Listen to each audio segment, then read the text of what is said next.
The Right to Try Act is one way for patients who have been diagnosed with life-threatening diseases or conditions who have tried all approved treatment options and who are unable to participate in a clinical trial to access certain investigational treatment options.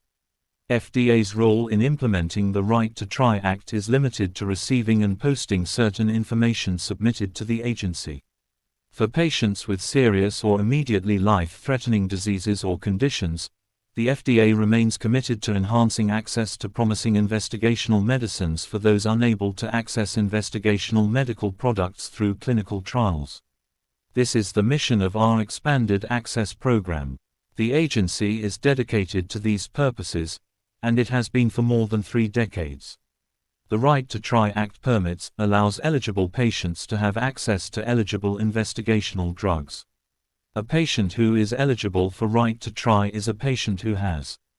been diagnosed with a life-threatening disease or condition, exhausted approved treatment options and is unable to participate in a clinical trial involving the eligible investigational drug. This must be certified by a physician who is in good standing with their licensing organization or board and who will not be compensated directly by the manufacturer for certifying,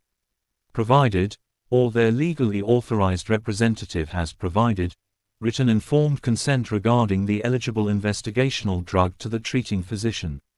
An eligible investigational drug is an investigational drug for which a Phase 1 clinical trial has been completed, that has not been approved or licensed by the FDA for any use,